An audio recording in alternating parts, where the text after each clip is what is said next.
এয়া ভেকুৰী বেঙেনা ধুনীয়াকৈ ৰুইছিলোঁ আৰু বহুতখিনি তালৈকে আছে ইমান ধুনীয়াকৈ উঠিছে ভেকুৰী বেঙেনা লাগিব আৰু বেছি দিন নাই খাবলৈ পাম আৰু সেইকাৰণে আমি একো শাক পাচলি কিনি নাখাওঁ দেই আমি সকলোবোৰ ধুনীয়াকৈ ঘৰতে কৰোঁ একদম ধুনীয়াকৈ জেং লগাই দিছোঁ অলপ দিনৰ আগত মই এয়া পচাইছিলোঁ দেখিছিলে নহয় আজি এমাহমানৰ আগত ধুনীয়াকৈ আপোনালোকক দেখাইছিলোঁ এতিয়া জেং কেৰেলা লাগিছে এয়া দেখাই দিয়াচোন ধুনীয়াকৈ জেং দি দিছোঁ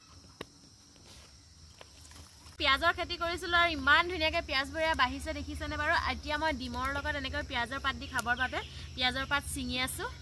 ইমান বেছি খাই ভাল পাওঁ কোনে কোনে বাৰু পিঁয়াজৰ পাত এনেকৈ পিটিকা বা চাটনিত দি খাই ভাল পায় আমাৰ হেন্দালিখনত ইমান বেছি জাতিলাও লাগিছে দেখিছেনে এটাত মাত্ৰ 1 টকাকৈ বিক্ৰী কৰিছোঁ ইমানখিনি জাতিলাও এতিয়া আগতে যেতিয়া দাম হৈ আছিলে তেতিয়া জাতিলাওৱে নালাগে আৰু এতিয়া চাওকচোন কোনেও খাওঁতা মানুহ নাই যে ঢেৰ লাগিছে দেখাই দিয়াচোন কেমেৰামেন ভালদৰে দেখাই দিয়া কি বাছি আছো চাগছ যোৱা মগলি কৰিছো মানে কিনো কৈ দিয়া মানে পাতবিলাক গুচাই দিলে ধুনীয়াকৈ পোখা মিলিব তুমি ছিঙি দিয়া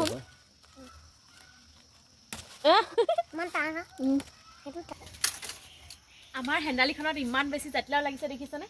এটাত মাত্ৰ 1 টকাকৈ বিক্ৰী কৰিছোঁ ইমানখিনি জাতিলাও এতিয়া আগতে যেতিয়া দাম হৈ আছিলে তেতিয়া জাতিলাওৱে নালাগে আৰু এতিয়া চাওকচোন কোনেও খাওঁতা মানুহ নাই যে ঢেৰ লাগিছে দেখাই দিয়াচোন কেমেৰামেন ভালদৰে দেখাই দিয়া মুগা ৰিহা লগাবলৈ লৈছোঁ এইফালে ববিন কৰি আছোঁ দেখিছেনে বাৰু একদম খাটি পিয়'ৰ মুগা ৰিহা